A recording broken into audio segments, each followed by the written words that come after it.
dimodifikasi. Kita modifikasi nggak masalah, asal mencantumkan sumbernya ya gitu. Jadi ini penting sekali ya untuk pengingat bagi saya juga bahwa ketika saya mempublikasi, berarti saya melindungi karya saya sendiri gitu ya sebenarnya. Kemudian, nah ketika kita publikasi, sebenarnya kita sedang membangun dan menciptakan suatu komunitas ilmiah sesama rekan kita, kolega antar kampus, antar lembaga, antar kota, sehingga tak berbatas wilayah dan waktu. Ya jadi sekarang banyak ya database yang memuat hasil penelitian seperti Scopus, ORCID gitu ya, ResearchGate dan sebagainya. Sebenarnya itu merupakan suatu komunitas ilmiah ya yang nanti akan mengumpulkan sesama ilmuwan ya. Dalam hal ini kalau saya kan fisikawan biomaterial, itu akan terkumpul menjadi satu sebenarnya dalam wadah itu ya teman-teman, yang bisa saling share informasinya, abstrak atau ringkasan. Penting ini yang memuat ringkasan yang terdiri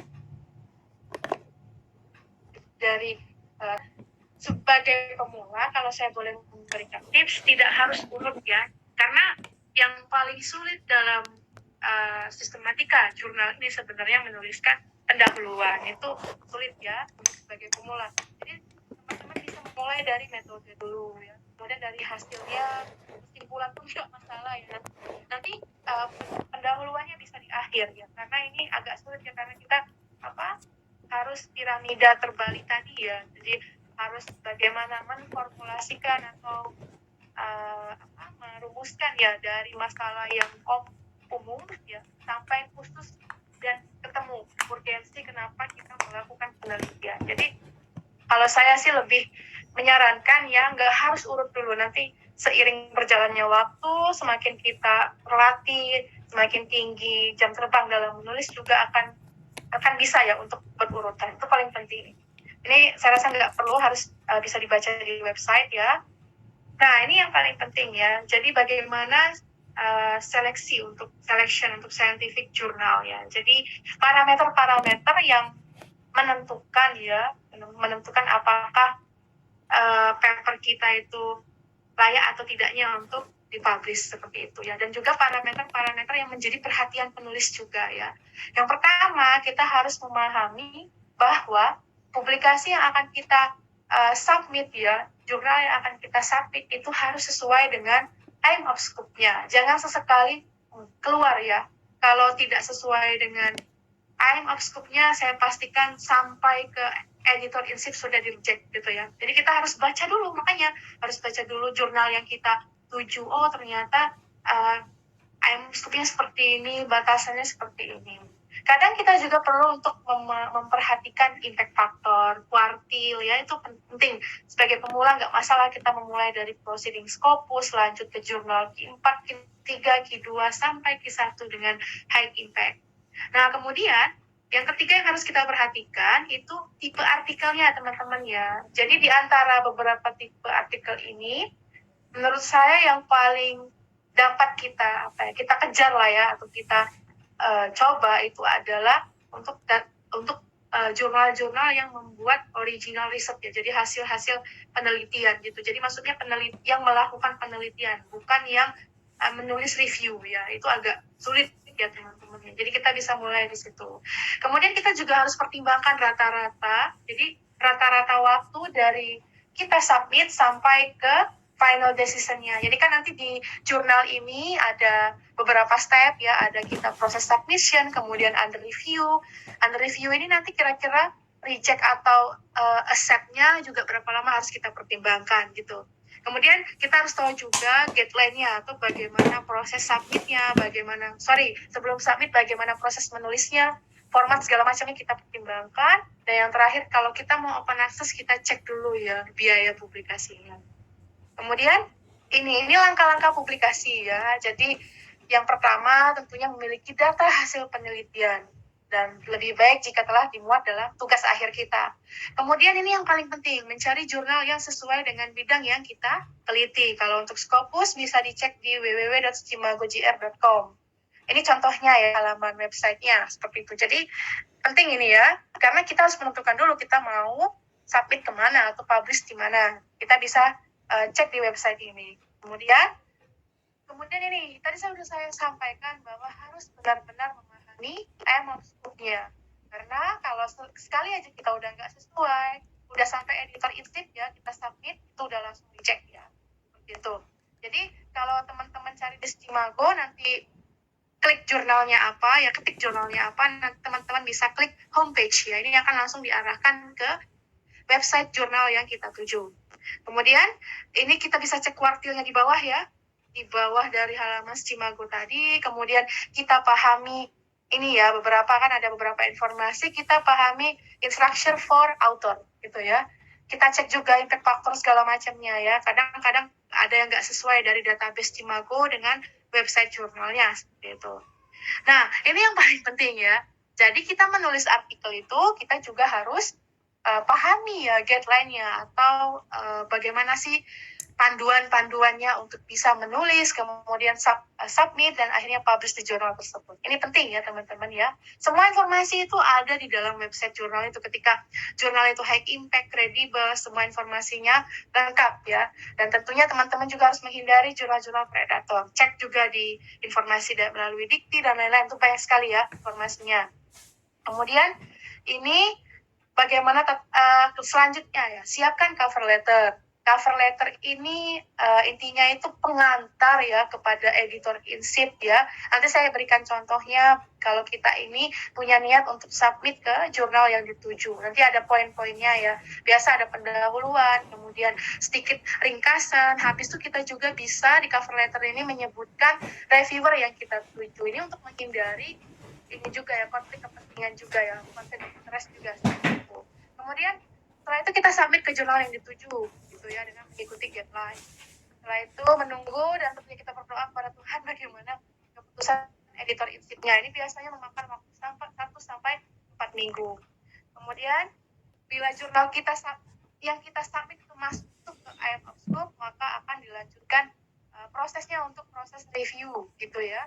Nah, ini nanti hasil under review ini bisa langsung reject ataupun minor revision, mayor revision, atau langsung accepted. Kalau mayor itu biasanya revisi konten, tapi kalau minor itu lebih hanya kepada revisi tata bahasa atau tulis.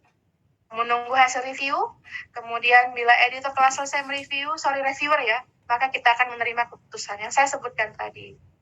Ya, accepted, minor, ini minor, mayor, atau reject. Selanjutnya, kita revisi bila jurnal kita diterima. Maksudnya, kalau kita sudah mendapatkan hasil review, ya, kita revisi, kita ikutin semua saran-saran dan masukan dari reviewer, gitu ya. Kemudian, setelah misalkan paper kita dinyatakan accept, ini nanti ada proses ya, proses proofreading. Kalau misalkan open access, kita harus bayar juga biaya publication charge-nya. Nah, ini yang saya sampaikan tadi, bagaimana contoh cover letter untuk proses submit ke suatu jurnal. Jadi, saya tadi sebutkan ya bahwa ada pengantarnya, kemudian ada sedikit ringkasannya, setelah itu ya sedikit pengantar bahwa betapa manuskrip kita itu punya potensi untuk disubmit ke jurnal tersebut. Kemudian, lebih baik kita usulkan reviewer. Ini akan menghindari konflik of interest juga. Dan penutup gitu ya. Kemudian, dan ini kiat-kiatnya. Jadi, jika ingin menulis di jurnal Q1, tapi ada masalah dalam menulis tata bahasanya, ini menjadi tools-nya. Kita bisa latihan tadi, Google Translate itu hanya sebagai tools ya. Kita gunakan grammar checker, bisa melalui Grammarly.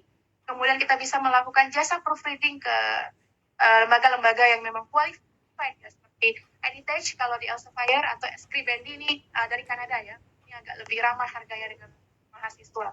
Jadi gitu. Kemudian dengan kita juga harus memperbanyak reference ya, karena ini akan membantu dalam menyusun kalimat kita, dan harus hindari plagiarism. Untuk sebuah artikel, similarity tidak boleh ya, tapi hanya di bawah 20%. Kemudian kita boleh juga bermitra dengan native ya. Kalau ada teman kita kayak Mas Ben kan sedang di luar ya, itu juga bisa minta bantuannya untuk proofreading manuskrip kita gitu. Kemudian bagaimana bila menunjuk dan melakukan copy paste dari jurnal lain. Nah, kita bisa hindari itu ya dengan menggunakan reference management juga. Gunakan Mendeley ya, jangan kita manual. Kemudian gunakan plagiarism and similarity checker kayak Turnitin. Biasanya kampus-kampus juga menyediakan akun ya, kalau nggak kita beli aja di Shopee, Tokopedia, semuanya ada gitu ya. Nah, ini perbedaannya, teman-teman bisa baca ya, kalau plagiarisme itu dapat berupa mencuri ide seseorang, text, figure, model, table, equation, flowchart, dan segala macamnya, dengan kita tidak menyertakan reference-nya atau citasinya ketika kita nyaplok ya, gambar misalkan. Yang kedua, similarity berkaitan dengan penciptaan teks akibat copy paste. Rasio diterimanya similarity hanya 20%, atau kalau boleh lebih kecil dari 20%. Kemudian, bagaimana untuk hasil riset dan peluangnya untuk dipublikasi di jurnal besar? Yang pertama, novelty gitu ya. Novelty bisa tergambarkan melalui graphical abstract ya. Jadi simpelnya kayak skema. Kemudian, ini penting, perkirakan sejauh mana hasil riset dan bagaimana kedalaman analisis dan pembahasannya. Ini makanya kita penting untuk tahu aim of scope-nya. Kemudian, sebagai contoh, kalau saya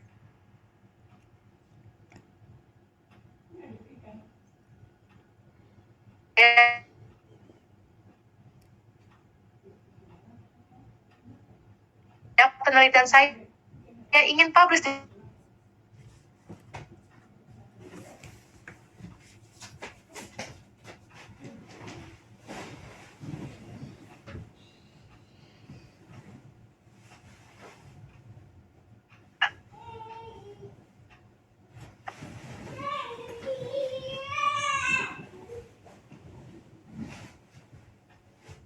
Halo Mbak Muna, apakah di layar saya saja yang hilang suaranya Pak? hilang Kak. Sama hilang juga Bang. Oh, ini berarti jaringannya di Muna. Oh, gagal lagi. Mas Nofri ya, boleh dikontak lagi ya. Teman-teman, kita beri dispensasi waktu Mbak Mona sedikit lagi ya. Dia sepertinya akan berakhir. Setelah itu ini kita beralih ke Kakak Luis. Kakak Luis biasanya kilat saja beliau. Saya punya 11 slide saja. Oh, ini lebih karena Arista sudah melotot internet, jadi kita harus hati-hati. Teman-teman Indonesia belum begitu apa ya? Oh, ini di sana baru jam 8.10 ya. Nah, itu belum lah ya. Di NTT baru jam 9. Ada yang dari Papua. Ya, dari orang NTT tapi berkiprah di Papua mungkin. Itu bisa jam 10 di sana. Tapi overall semua jam 9 ya kalau di NTT. Tapi sepertinya kebanyakan lebih luar NTT ini kelihatannya. Kami di Arizona di Amerika kalau lebih lama lebih enak, nggak apa-apa karena ini baru pagi. Mas Nofri Saya mau oh ya, Mbak Mona, monggo Mbak. 5 menit lagi nggak bisa Mbak ya? Maaf ya. Bisa. Lagi boleh Mbak ya? 3 menit ya. Boleh, bisa Mas. Jadi ini apa teman-teman untuk step kalau misalkan paper kita dapat revisi ya, baik baik mayor maupun minor. Kalau mayor itu tadi revisi konten, minor revisi tata bahasa. Ini bagaimana cara untuk menjawab atau merespon reviewer. Ini penting bagi saya ya teman-teman ya, menurut saya, karena untuk menunjukkan part-part mana saja kita telah merevisi paper kita. Yang pertama, kita bisa gunakan fasilitas track change di Microsoft Word, seperti yang saya tampilkan di PPT ya. Jadi, misalkan nih, poin pertama. Jadi, you entitle has type of manuscript as communication. It should be article or audio. Ini saya rasa nggak begitu penting. Atau gini, poin kedua aja. Many language mistake and grammar. Please revise it carefully. Terus, saya respon kan bahwa penulis sudah merevisi tata bahasa. Atau bisa juga untuk reviewer kedua, misalkan menjelaskan, it is suggested to present more quantitative data in the abstract. Dan saya tunjukkan di abstrak kira-kira data kuantitatif mana yang saya tambahkan gitu. Jadi fasilitas tracking yang ada di Word itu membantu kita dalam dalam membuat responsi ya ke reviewer. Jadi jelas, jadi jangan kita tunjukkan, jangan hanya file gitu ya semua. Karena kadang-kadang reviewer nggak hanya satu, ada bisa 2, 3, bahkan saya pernah dapat reviewer 6 gitu ya. Nah itu penting sekali untuk menunjukkan bagian-bagian mana dan memudahkan juga bagi kita. Kemudian ini bagaimana memberikan respon ke reviewer. Tetap kita buatkan cover letternya. Jadi tetap ya sama seperti cover letter submission tadi, tapi kita tambahkan. Misalkan untuk pertama reviewer 1 komen, poin 1-nya apa, responnya apa. Terusnya seperti itu ya, untuk reviewer 2 juga seperti itu. Ini akan memudahkan sekali bagi reviewer dan akan lebih fleksibel lagi, efektif, efisien ketika kita buatkan tadi ya, pakai fasilitas track change tadi seperti ini. Ini akan memudahkan teman-teman ya, kita juga dan reviewer juga.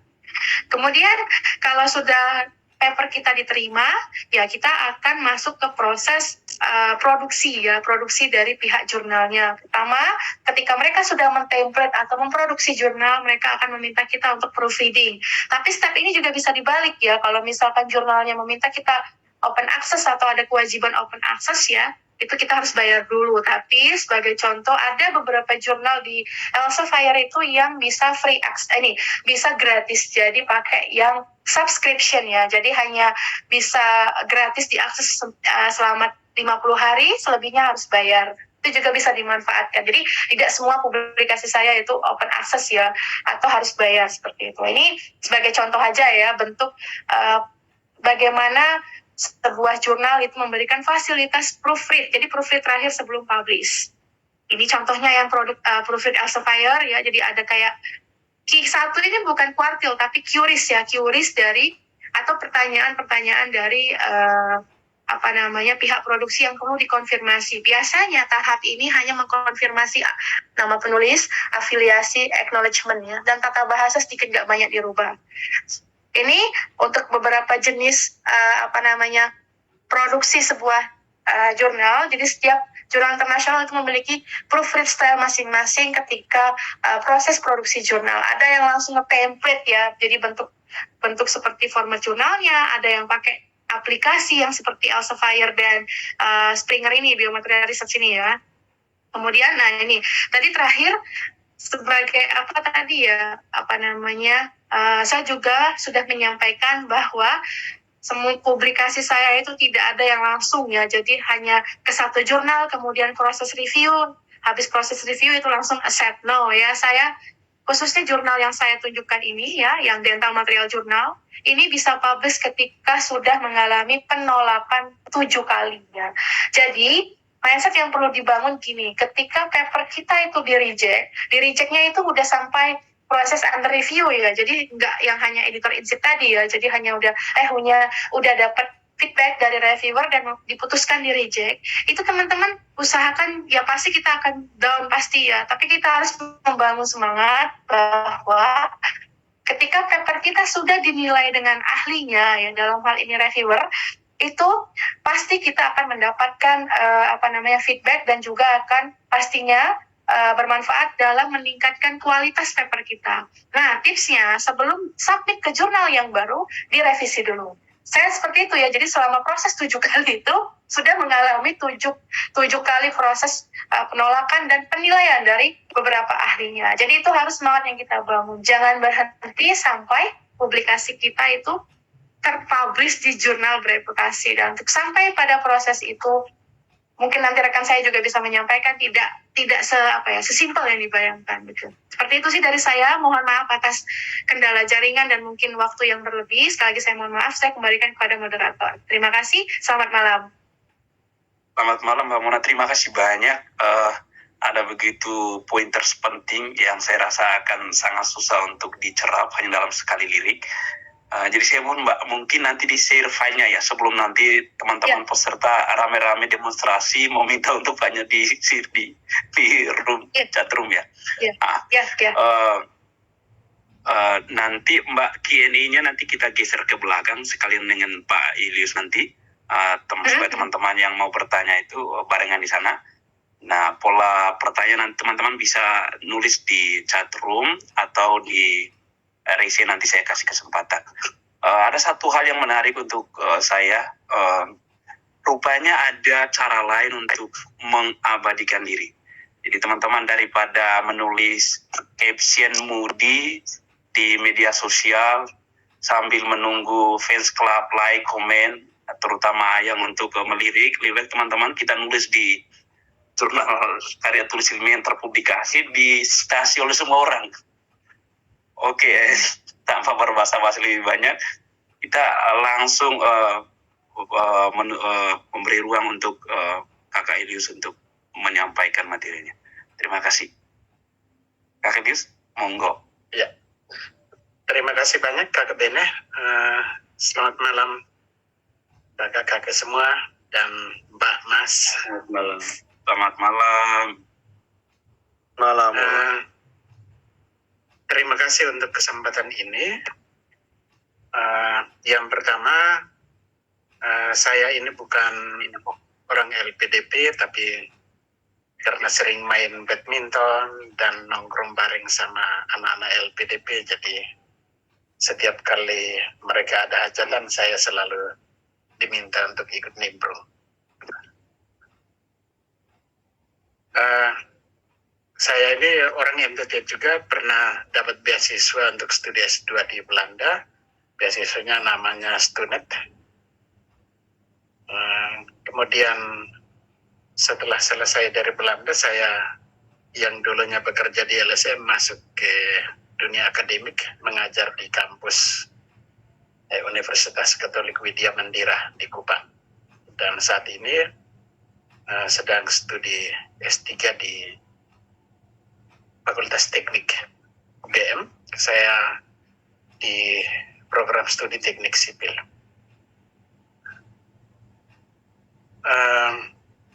Saya berbeda dengan Mbak Mona yang sudah publikasinya lumayan banyak di jurnal internasional.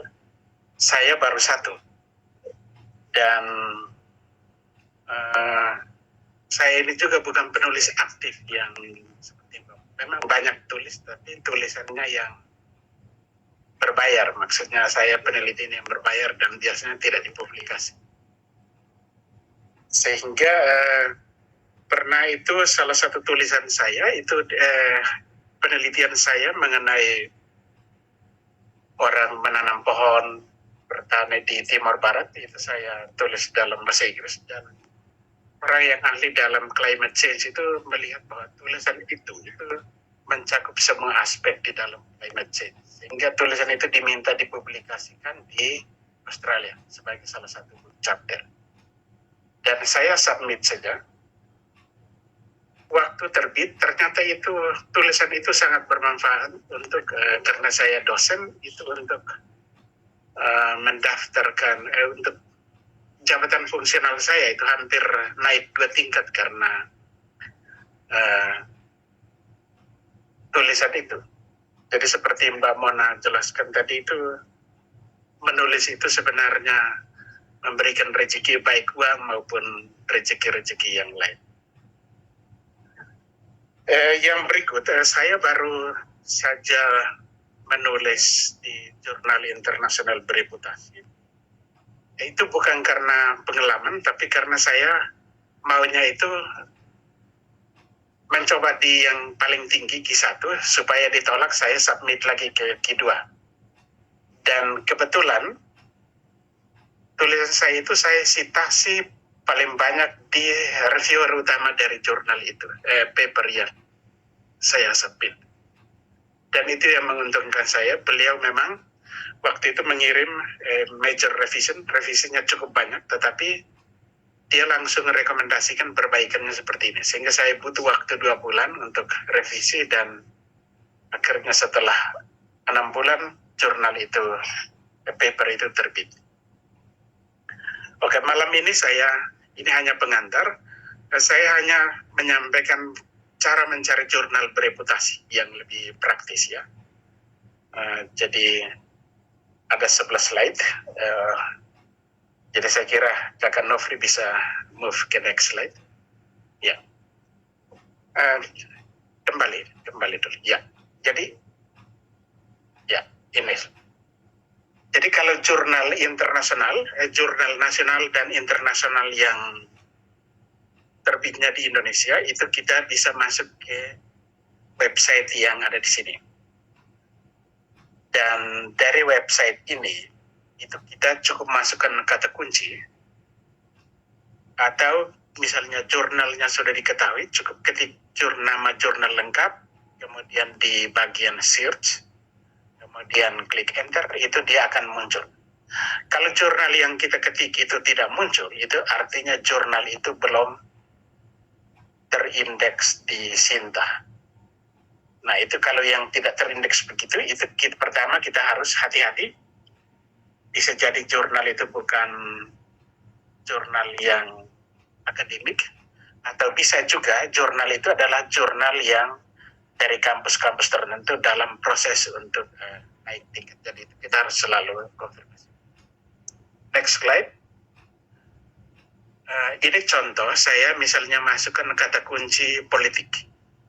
Kalau kita masukkan kata kunci politik, itu langsung di bawahnya itu semua daftar jurnal yang ada hubungannya dengan politik. Misalnya di sini, kalau kata kunci politik itu jurnal pertama yang muncul, itu adalah jurnal ilmu sosial dan ilmu politik. Ini miliknya Visipol UGM. Ini bukan karena saya kuliah di UGM, jadi saya tampilkan itu. Dia terakreditasi Sinta 1, itu artinya tertinggi. Kemudian kalau yang di list kedua jurnal politik itu terakreditasi Sinta 2, sedikit di bawah yang UGM. Itu miliknya Universitas Indonesia. Itu kalau kita misalnya tidak mengenal nama jurnal, kita cukup masukkan kata kunci. Dan yang di sini itu yang menunjukkan itu akreditasinya, tingkatannya itu. Kemudian jurnal ini kita bisa langsung tahu dia terindeks Scopus juga atau tidak. Nah, kalau yang jurnal pertama ini kebetulan terindeks Scopus. Oke, next slide. Misalnya kita masukkan kata kunci ekonomi. Ini yang pertama yang muncul adalah Buletin Ekonomi Moneter dan Perbankan.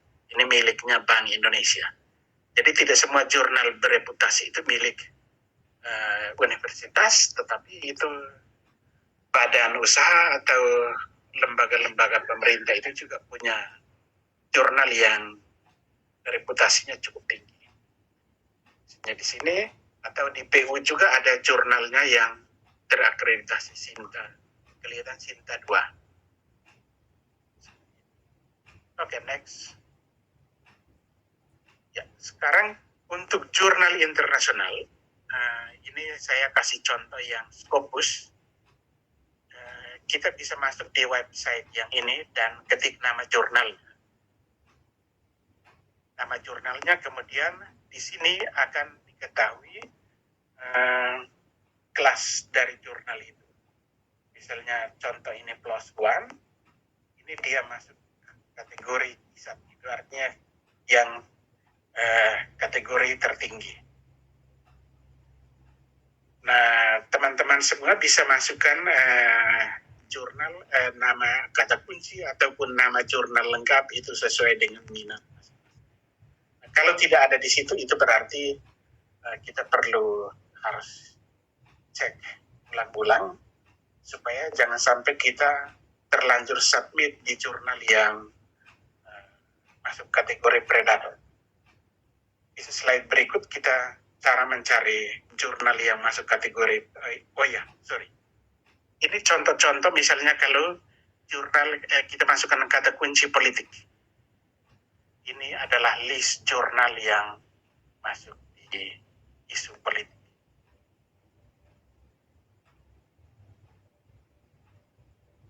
Cukup banyak. Nanti langsung klik lagi di nama jurnalnya, itu akan tampil dia masuk Q1, Q2, atau Q4. Kemudian setelah itu baru kita masuk ke homepage yang tadi Mbak Mona sudah jelaskan. Homepage-nya, kemudian kita lihat scope dari jurnal itu, kemudian guidance for author, itu semua ada di homepage-nya. Oke, next. Ya, ini untuk menghindari jurnal predator, salah satu website yang kita lebih banyak orang pakai ini adalah website ini, Bell List. Jadi ini biasanya langsung ditampil bagian bawah itu semua publikasi yang dianggap predator. Jurnal predator itu artinya jurnal yang reviewernya itu masuk kategori abal-abal, atau bisa jadi seorang administrasi dia bisa review jurnal yang berkelas. Jadi tolong hati-hati sebelum submit harus dicek jurnal. Kemudian yang lain juga itu namanya next slide, jurnal yang terindikasi paper mill. Paper mill itu saya baru tahu kemarin setelah publish itu diingatkan oleh kampus untuk menghindari beberapa publisher. Jadi setiap jurnal itu ada publisher, penerbitnya sendiri-sendiri. Oke, Kakak Nofri bisa pindah slide lagi. Ya, mohon maaf Mbak Mona, tadi saya lihat Mbak Mona ada salah satu jurnalnya MDPI, tetapi ini bukan di UGM. Kita kemarin dapat surat untuk menghindari penerbit MDPI dan Hindawi. Kemudian juga ada edaran kalau dari Malaysia itu penerbit Frontier, MDPI dan Hindawi. Tapi untuk yang MDPI ini masih dalam perdebatan. Jadi ini saya tidak masuk lebih dalam. Ini paper. Oke, next. Ya, ini slide yang terakhir. Jadi tipsnya, sebaiknya setiap orang yang ingin menulis ilmiah itu punya akun Google Scholar. Cara mendaftar di akun Google Scholar ya saya kira cukup punya akun Gmail itu sudah bisa mendaftar. Kemudian ini juga kalau kalian lihat tadi di slide kedua Mbak Mona itu menampilkan ORCID ID-nya. ORCID ID-nya ini kita bisa pakai untuk kita masuk ke website jurnal manapun, kita bisa langsung masuk dengan akun ORCID ini itu langsung. Jadi kita tidak perlu mendaftar ulang setiap masuk ke website jurnal baru. Nah, ORCID ID ini fungsinya juga untuk menghindari nama yang sama. Jadi bisa jadi misalnya ada nama 3 orang namanya Julius Suni, dan itu bisa jadi misalnya saya orang teknik, bisa jadi ada yang Julius Suni yang menulis isu politik, padahal saya sendiri tidak ada di sini. Nah, ORCID ID ini yang membedakan kita, yang Julius Suni 1 dan Julius Suni 2. Kemudian yang berikut, sebaiknya kita juga memiliki akun ResearchGate. ResearchGate ini fungsinya, dia membantu untuk semacam memposting hasil publikasi terbaru kita untuk orang lain bisa melihat. Jadi ini membantu untuk publikasi di jaringan kita. Kemudian kita juga bisa mengetahui siapa saja yang sedang membaca paper kita, siapa yang mensitasi paper kita. Itu bisa ketahuan dari notifikasi di ResearchGate. Memang kalau kita sudah punya akun Google Scholar, itu di Google Scholar juga itu biasanya menunjukkan, tetapi hanya menunjukkan citasinya. Yang jumlah pembaca itu hanya bisa diinformasikan oleh ResearchGate. Saya kira itu saja yang poin dari saya. Mungkin nanti yang lebih detailnya itu silahkan berdiskusi dengan Mbak Mona. Saya kebetulan penulis yang beruntung saja, sekali tembak langsung tembus Q1, dan belum ada pengalaman untuk ditendang. Jadi mungkin bulan depan saya ada pengalaman seperti itu, tapi yang sekarang belum. Tetapi beruntungnya kita kalau lolos publikasi jurnal internasional, itu kita semacam dapat jalan tol di kampus. Jadi kemarin waktu saya seminar hasil, saya tidak diutak-atik oleh tim penguji karena sudah dipublikasi di internasional. Terima kasih, Tabe. Terima kasih banyak Kakak Lius. Ya. sama seperti presentasi Mbak Mona tadi, ada begitu banyak poin penting, catchy, yang susah untuk di wrap up dengan 1-2 pertanyaan, juga susah untuk ditangkap dalam sekali pandang ya. Teman-teman, ini kita memiliki 2 penulis hebat di sini. Tembus jurnal kisah atau jurnal internasional itu tidak ada magic ya, butuh proses, butuh kerja keras. Nah, kita bersyukur hari ini ada 2 mentor hebat. Kita beri aplaus dulu untuk 2 speaker kita. Lalu mari kita melaju ke sesi Q&A. Di sini sudah ada 1 pertanyaan, saya akan membacakan. Teman-teman yang mau bertanya boleh raise hand. Saya akan kasih kesempatan untuk langsung speak ya. Ini pertanyaan dari Mbak Dewi. Ini sepertinya lebih cocok untuk Mbak Mona. Kakak Eli sebentar bisa menambahkan pertanyaannya, bagaimana alur atau cara untuk bisa menulis artikel berbasis literatur review? Apakah ada tips, trik, kursus dari Bapak Ibu untuk penulis pemula? Mbak Mona, monggo. Ya, baik. Terima kasih atas pertanyaannya, Pak Julius. Saya mohon izin menjawab. Nanti mungkin ada yang bisa ditambahkan ya jika ada yang kurang. Terima kasih. Jadi pertanyaannya dari Mbak Dewi terkait alur atau cara untuk bisa menulis artikel berbasis literatur review. Nah, tadi saya sempat sebutkan memang literatur review ya. Jadi ada beberapa macam jenis artikel, salah satunya experimental atau original research, dan yang kedua ini literatur review. Nah, untuk menulis literatur review memang tidak gampang ya, karena pasti kita akan kena plagiarism, similarity. Karena yang kita tawarkan di dalam literatur review itu sebuah formulasi ya. Jadi misalkan saya kasih langsung contohnya aja. Kalau di bidang saya itu kan saya memanfaatkan bahan alam Indonesia sebagai bahan dasar untuk memproduksi produk-produk biomedikal.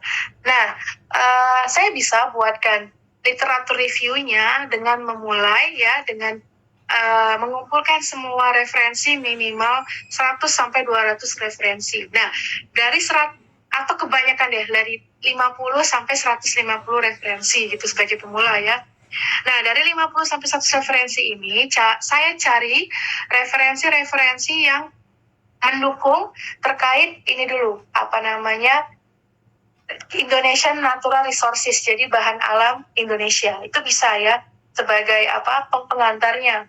Kemudian nanti yang kedua, saya petakan lagi untuk mengumpulkan referensi-referensi terkait biomaterial sendiri yang kedua, dan yang terakhir terkait pemanfaatan biomaterial terhadap produk sebagai bahan dasar untuk memproduksi biomedical product seperti itu. Jadi semuanya berangkat dari kita mengumpulkan semua referensi itu ya, kemudian kita buat state-nya ya, state of the art-nya ya gitu ya. Jadi yang saya paparkan tadi ya, kemudian yang terakhir kita berangkat ya. Jadi misalkan yang pertama tadi terkait Indonesian Natural Resources, kita kumpulkan ya referensi bahwa Indonesia itu kaya akan bahan alam, banyak sekali bahan alamnya, terdiri dari Nah, nanti terakhir baru masuk ke material kita, dan semuanya harus ada referensi. Dan ini tapi kendalanya memang dalam menulis literatur review itu tadi ya, bukan plagiarism, similarity pasti akan terjadi ya, karena modal kita itu bukan data kuantitatif tapi kualitatif ya, jadi hanya dari berdasarkan referensi seperti itu. Nah, saya nggak bisa share screen ya, jadi ini sedikit contoh paper literatur review, tapi saya hanya bisa kasih contoh yang eksakta ya, karena saya tidak punya pengalaman di ini. Nah, ini kan judulnya, intinya itu bagaimana penulis ini ingin menyampaikan sifat-sifat dari sebuah tinta ya, atau ceramic ink ya, untuk aplikasi rekayasa jaringan tulang. Saya ada tulisan literatur review tapi belum publikasi, belum terpublish, jadi tidak bisa saya sampaikan dalam ruang ini.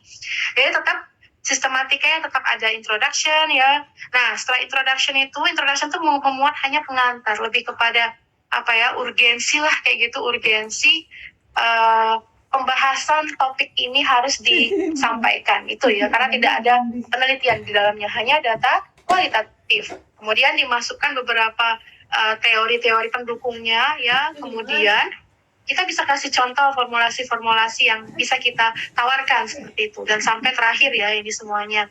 Nah, hati-hati dalam menulis literatur review, memang kadang kita asik mencari reference ya, kita kumpulin semua reference tapi kadang nggak tepat sasaran ya. Jadi saya juga pernah ngalor ngidul ya, banyak citasinya cuman kurang tepat.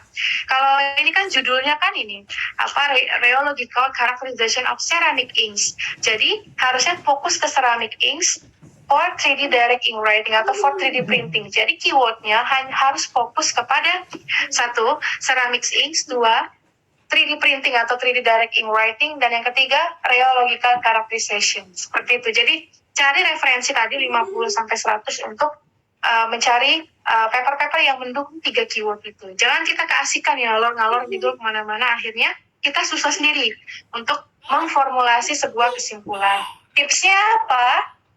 Menurut saya sih tipsnya ya itu tadi ya, diawali dengan kita harus memiliki kedisiplinan diri untuk membaca, dan yang kedua untuk mengumpulkan referensi-referensi yang ingin kita tulis dalam sebuah literatur review. Memang saya mengakui pun nih ya sulit ya, saya udah beberapa paper saya ditolak yang literatur review ini udah 5 kalau nggak salah, 5 kali ditolak ke paper Q1 gitu ya, tapi masih usaha seperti itu karena memang similarity-nya tinggi, pasti itu ya teman-teman. Jadi mungkin itu yang bisa saya sampaikan, tipsnya singkat, hanya membaca dan mengumpulkan referensi yang on point tapi nggak ngalor ngidul ya. Jadi nanti kita tahu temanya apa, itu aja sih. Terima kasih. Terima kasih Mbak Mona. Sebelum kita beralih ke pertanyaan lain, Kakak Lius mungkin ada tambahan? Ya, baik. Terima kasih. Saya kebetulan ada 2 tulisan yang berbasis literatur review, tetapi terbitnya di Jurnal Nasional Sinta. Dan kebetulan ada satu paper itu yang citasinya cukup tinggi. Jadi saya pakai metode literatur review. Itu saya buat menceritakan secara kronologis konsep manajemen sumber daya air dari tingkat global, nasional, kemudian regional. Dan jurnal itu ya, paper itu yang tulisan saya yang citasinya paling tinggi itu jurnal itu. Jadi saya hanya buat menceritakan kalau di tingkat global seperti apa, di Indonesia seperti apa, dan di tingkat lokal seperti apa. Dan jurnal yang kedua, paper yang kedua yang terbit juga di jurnal nasional itu, saya menceritakan mengenai daftar model-model hidrologi aplikasi yang berhubungan dengan sumber daya air yang ada di Indonesia. Plus minusnya apa. Dan itu yang sudah terbit. Jadi tidak seharusnya kita ini mencari, misalnya harus idenya muncul baru ini. Bisa jadi tugas mata kuliah kita itu kita buat dalam bentuk paper. Dan yang penting itu mengikuti kaidah penulisan paper yang secara akademik. Itu saja. Kakak Lius, terima kasih.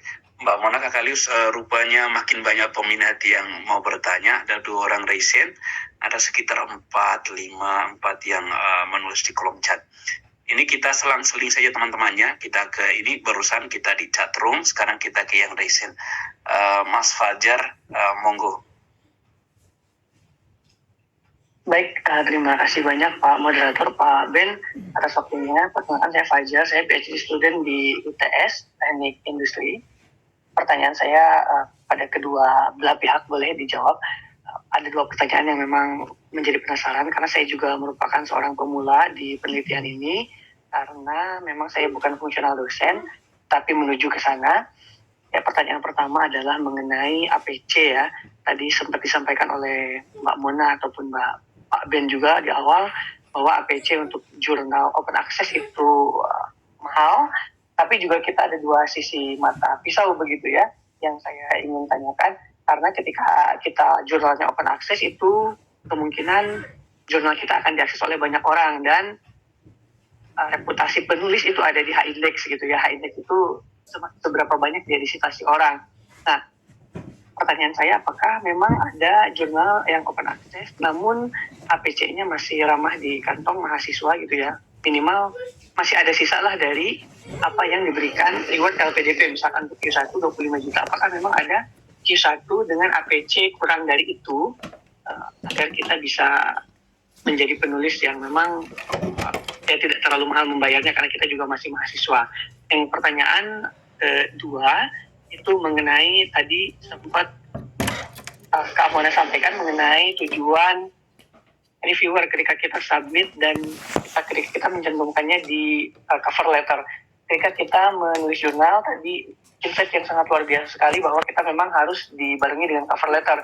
Nah, di cover letter tadi sempat berdasarkan apa yang memang kita request atau memang disebar tergantung dari editor-in-chief-nya, misalkan ini relate ke mana dan ke siapa begitu, dan siapa yang sedang kosong. Mungkin itu dua pertanyaan dari saya. Terima kasih atas waktunya dan acara yang sangat luar biasa ini. Lebih dari kurangnya mohon maaf. Selamat malam. Fajar, terima kasih banyak. Tadi kita mulai dari Mbak Mona, mungkin sekarang Kakak Lius menjawab lebih dulu ya. Pertanyaan pertama, apakah ada jurnal yang open access tapi ya harganya masih ramah saku mahasiswa ya, kalau nggak salah Mas Fajar. Lalu pertanyaan kedua, mengenai review utama, apakah itu sesuai dengan request penulis atau memang terserah ditentukan oleh lembaga pemilik jurnal? Terima kasih. Terima kasih Mas Fajar, pertanyaan yang bagus. Yang pertama, bahwa Mas Fajar itu tingkatannya lebih baik dari saya sebelum publish. Karena saya setelah publish baru tahu bahwa open access itu yang berbayar. Mas Fajar sebaiknya jangan takut bayar itu. Saya itu open access yang kemarin bayarnya 27 juta. Dan setelah accepted itu, kampus itu mau bayar. Jadi jangan ini kita takut duluan uangnya baru ini. Jadi saya dapat subsidi dari kampus saya, kemudian UGM juga bayar, dan diminta lagi untuk submit paper berikut mereka bayar full. Jadi sebaiknya jangan jangan pikir uangnya dulu. Oke. Yang kedua, reviewer. Reviewer memang kita biasanya minta. Biasanya ada setiap jurnal itu ada list reviewernya kita minta, tetapi tidak selamanya yang kita minta itu yang bersedia untuk mereview. Jadi itu mekanisme internal dari masing-masing jurnal. Kemarin saya usulkan 4 orang, yang datang 2 nama yang bukan yang diusulkan oleh saya. Dan beruntung bahwa 2 nama itu salah satunya itu adalah penulis yang saya citasi paling banyak. Dan biasanya proses normalnya itu kalau yang berbayar itu 6 bulan, ada yang sampai 1 tahun, sedangkan yang tidak berbayar itu biasanya lama, minimal 1 tahun baru terbit. Jadi kalau mahasiswa PhD sebaiknya pilih yang berbayar supaya cepat lulus juga ya. Oke, saya kira itu saja. Terima kasih. Saya kembalikan. Terima kasih Mbak Mona. Monggo ada tambahan. Ya, jadi terima kasih Mas Fajar atas pertanyaan yang menarik. Saya hanya sedikit menambahkan saja dari Pak Julius ya. Jadi yang pertama itu terkait open access ya. Ya, jadi memang tidak bisa dipungkiri kalau ingin meningkatkan H-index kita, memang ada baiknya paper kita itu bersifat open access, itu tidak bisa dipungkiri. Tapi memang kadang tidak bisa dipungkiri juga keterbatasan biaya juga, kadang biaya open access juga nggak murah. Jadi mengutip dari Pak Julius juga mungkin nggak perlu dipikirkan dulu Mas, tapi kalau bisa saya sedikit kasih tips, gini, tadi saya sudah sebutkan, sebenarnya kita itu nggak masalah, misal kita pendanaannya dapat funding dari satu beasiswa gitu ya, kemudian kadang beasiswa ini kan tidak mengcover untuk biaya publikasi gitu. LPDP hanya kasih 25 juta dan itu sangat maksudnya kadang juga biaya publikasi juga di atas itu. Nah, saya sarankan Masnya untuk mungkin bisa diskusi sama promotor utamanya untuk mengajukan grant hibah yang lain. Jadi tidak akan ada double funding di situ. Mas bisa cek di paper-paper saya itu, acknowledgement-nya nggak hanya LPDP ya, ada bisa 4 di situ. Tapi ketika saya mengajukan dana publikasi, saya sampaikan, jadi part mana bagian LPDP, part mana mungkin bagian tadi riset kolaborasi Indonesia dan seterusnya seperti itu. Dan yang kedua di UGM sendiri ya itu ada pendanaan ya dari Badan Penerbit dan Publikasi untuk biaya open access. Jadi sistemnya pengajuan juga. Dan bisa komunikasi terus intinya ke promotor untuk terkait ini ya. Biasanya promotor juga punya grant besar hibahnya seperti itu. Kemudian terkait reviewer utama, jadi tipsnya yang pertama kita itu menentukan reviewer biasanya terkait ini berdasarkan penulis yang sering kita citasi seperti kata Pak Julius tadi itu adalah di urutan pertama dan kedua kalau saya. Nah kalau yang ketiga saya biasanya mungkin kerajinan saya cari ya satu-satu expertise dari list reviewer yang ditawarkan ya di dalam jurnal itu. Jadi ini juga untuk supaya tepat juga ya, dan pengalaman biasanya yang saya ajukan ya bisa 2, kan 3 biasanya ya. 1 atau 2 itu memang yang dari saya ajukan dan biasanya ke penulis yang paling banyak saya citasi papernya. Jadi seperti itu sih Mas. Jadi urutan pertamanya yang sering kita citasi, kedua, ketiganya bisa kita cari dari reviewer, dari list reviewer. Tapi itu ya effortnya harus kita tahu dulu expertise-nya sih. Kalau saya cari satu-satu dari segitu seperti itu. Terima kasih. Terima kasih Mbak Mona. Kak Ilius, kita maju ke pertanyaan berikut. Ini dari pertanyaan dari Mas Cornelius Siki. Pertanyaan pertama, mengenai rentang waktu dalam publikasi. Kedua, bagaimana cara mengetahui jurnal itu gratis untuk kita submit dan tidak mengeluarkan biaya? Kita mulai dari Mbak Mona. Ya, baik. Izin menjawab. Terima kasih Mas Cornelius dan Mas Ben ya.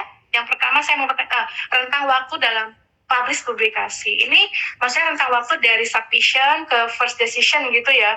Jadi pertama, tadi saya selalu tekankan harus sesuai aim of scope supaya nanti di editor insertnya nggak di-reject ya. Jadi biasanya rentang waktu ini maksudnya jawaban saya ini berdasarkan kalau paper kita sudah sesuai scope tuh ya, itu yang harus digarisbawahi.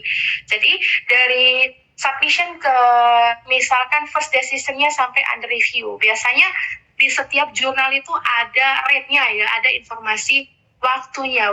Biasanya di publisher E of Science gitu ya, kemudian Elsevier tuh disampaikan kok. Nah tapi biasanya trennya itu sekitar 1-3 bulan, atau bisa juga lebih cepat ya. 1 bulan lah, kita ambil rata 1 bulan. Karena ini kan tergantung dari reviewernya. Biasanya minimal kan 3 ya, supaya mengurangi subjektivitas juga. 3 reviewer kayak gitu. Nah biasanya kan yang tergantung waktu dari reviewer itu sendiri. Tapi biasanya 1 bulan. Untuk jurnal-jurnal yang high impact biasanya mereka profesional sesuai dengan rate waktu yang dituliskan di dalam website jurnal itu. Terus yang kedua,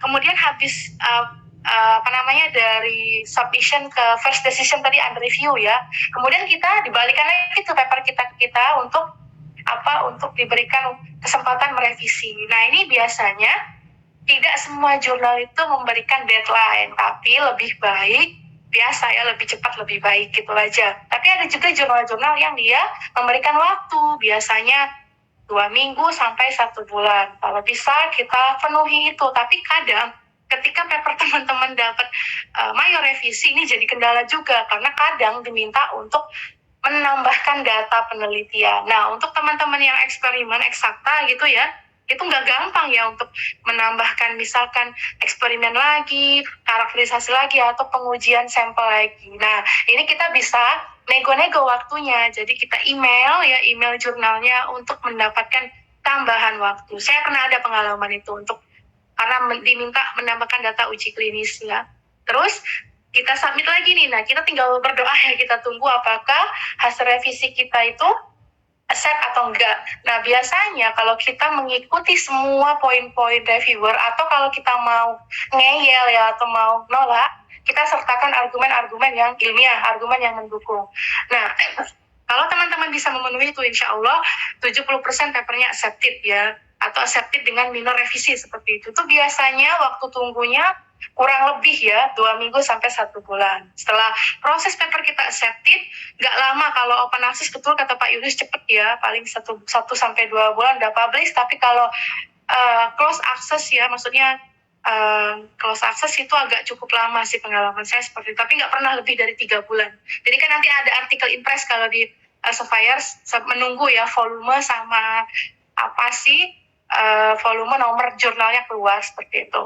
Kemudian bagaimana cara mengetahui jurnal kita gratis untuk submit dan tidak mengeluarkan biaya? Ini salah satu jurnal yang tidak masuk dalam kategori predator adalah jurnal yang bebas biaya submission dari awal. Itu biasanya jurnal-jurnal yang menawarkan ada di awal udah minta biaya, kemudian cepat sekali prosesnya adalah jurnal-jurnal predator. Jadi jangan khawatir, pengalaman saya tidak pernah ya mendapatkan kasus di mana pihak jurnal itu minta biaya publikasi di proses submission. Itu sih, mungkin Pak Julius bisa menambahkan juga. Sekian dari saya, terima kasih. Mohon maaf kalau ada yang kurang berkenan. Makasih Mbak Mona. Kakak Lius, ini sebenarnya Kakak Lius lanjut. Ya, tidak. Saya hanya mau sapa adik saya yang tanya tadi itu. Cornelius itu adik saya. Jadi dengar saja dari Mbak Mona. Itu. Terima kasih Mbak Mona, terima kasih Kak Julius. Terima kasih. Ini makin banyak ini di Indonesia, makin malam rupanya makin seru ya. Makin banyak penanya ini. Ini di chatroom makin penuh. Sebelum ke chatroom lagi kita kita belok ke penanya yang recent, Mbak Helena. Monggo Mbak, terima kasih udah on cam. Saya tadi mau minta itu.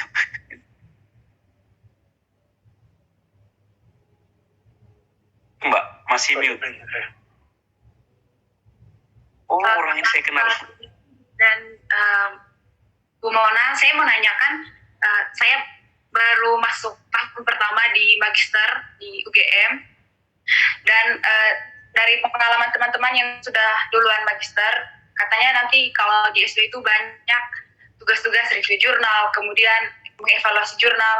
Yang saya mau tanyakan, misalnya yang disuruh review jurnal itu banyak begitu. Kira-kira Pak Julius dan Bu Mona punya tips tidak bagaimana caranya kita bisa mengerti isi jurnal cuma dari 2 atau 3 kali baca. Kira-kira cara melihat highlight dari sebuah jurnal itu seperti apa? Terima kasih. Terima kasih Mbak Helena, Kakak Helena. Saya sepertinya kenal orang ini, tapi udah lupa. Mbak Mona, Kakak Lius langsung menjawab ya. Mungkin Pak Julius dulu aja, Mas. Kak Lius, ya. Ya, ya saya kebetulan dulu studi S2 juga, saya sakit perut 1 minggu karena harus review jurnal. Memang kalau misalnya sebelumnya kita jarang baca jurnal itu, kita mereview, apalagi mengerti isinya terus disuruh untuk mereview, itu pekerjaan yang paling berat. Nah, cara yang paling, waktu itu saya dapat tips dari teman untuk membaca satu jurnal dan langsung mengerti secara cepat. Yang pertama, dicari judul, tapi tujuan dari penelitian itu apa. Kemudian itu langsung menuju ke kesimpulannya. Apakah kesimpulan itu membahas tujuan dari penelitian itu? Misalnya ingin mengetahui lebih dalam mengenai tujuan yang tercapai, itu baru baca di pembahasan. Itu lebih cepat. Kemudian, kenapa orang dapat yang seperti ini, itu baru menuju ke metodenya. Saya kira itu saja. Itu yang selama ini saya terapkan seperti itu.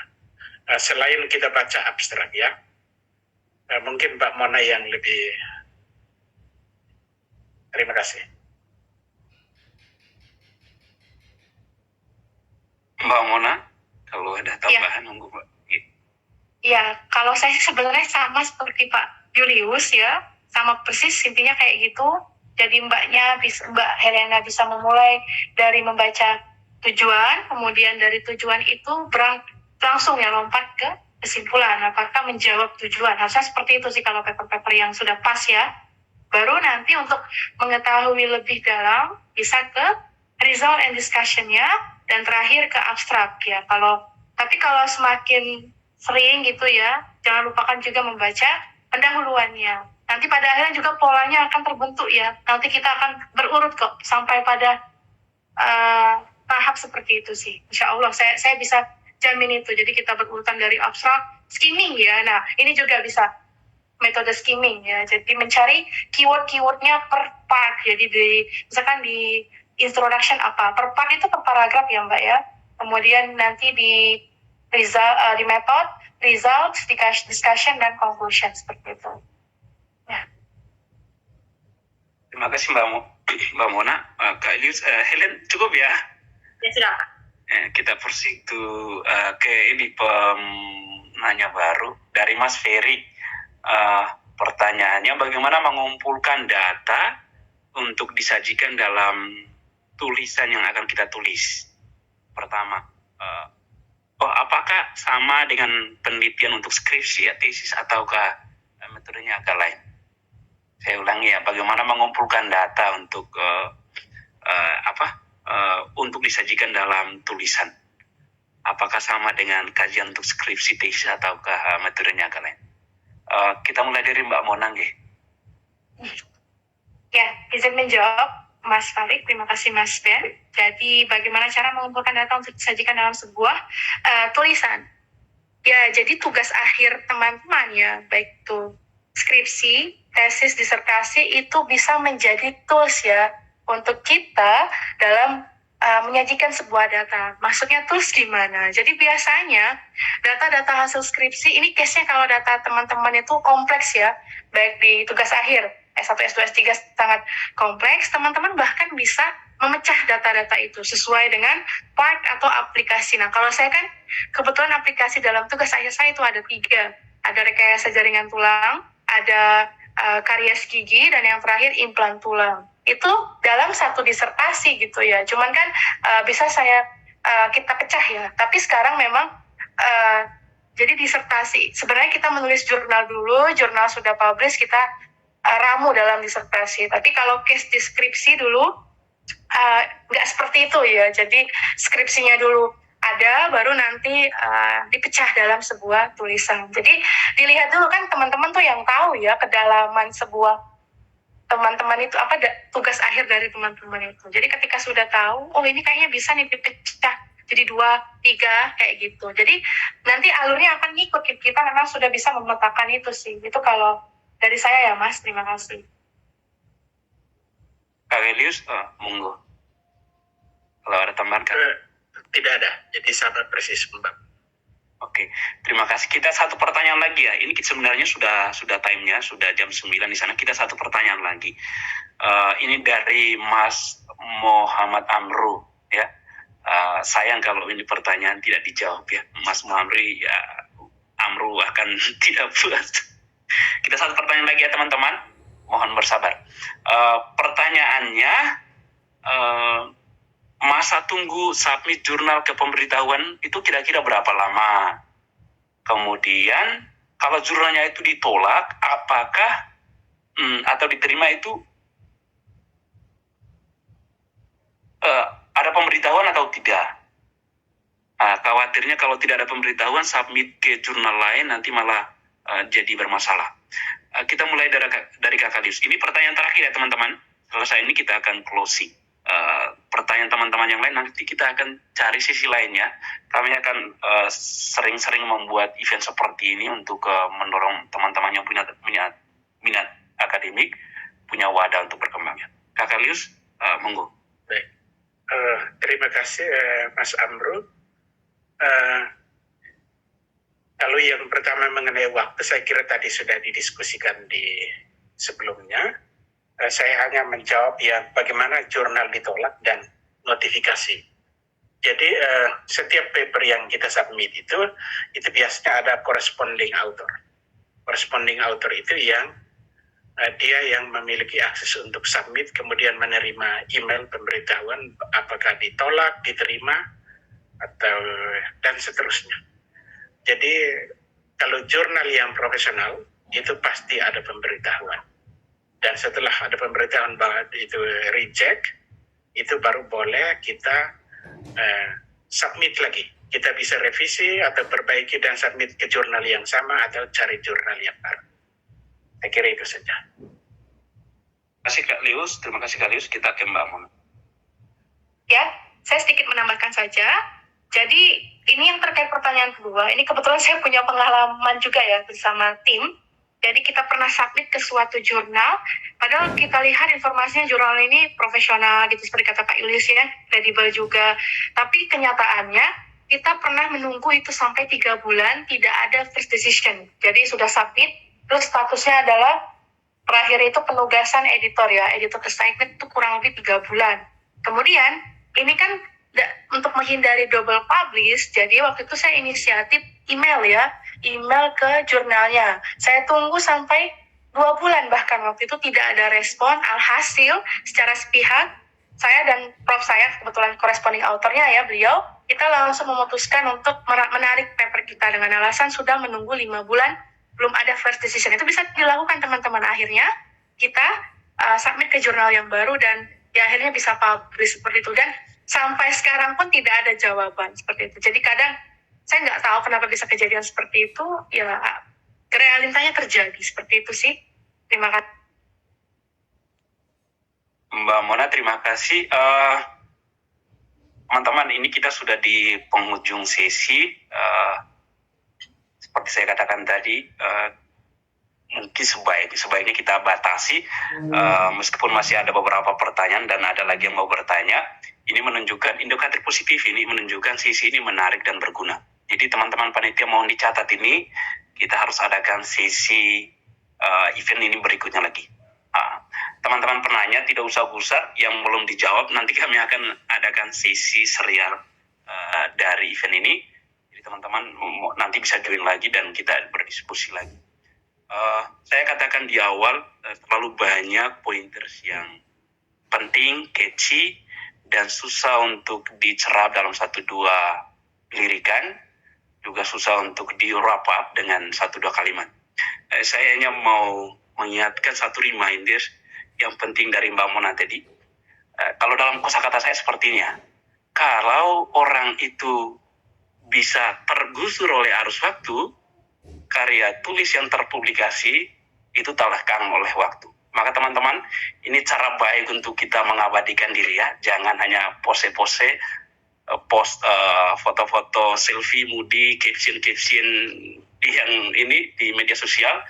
Mari rajin untuk menulis di jurnal yang terpublikasi. Teman-teman akan dikenang, diingat bergenerasi.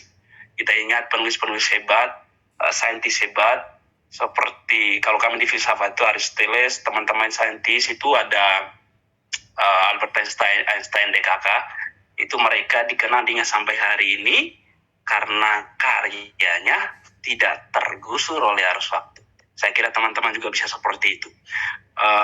Kak Ilyas, Mbak Mona, sekali lagi terima kasih banyak. Kami mohon filenya di-share ke panitia, dan juga kalau nanti ada kesempatan berikut kami kalau berkenan kami mengundang lagi.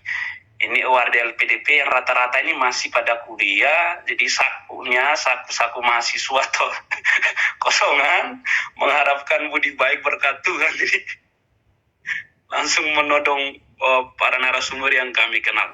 So, terima kasih banyak sudah mau berkenan hadir, meluangkan waktu. Ini luar biasa, ilmu itu mahal sekali.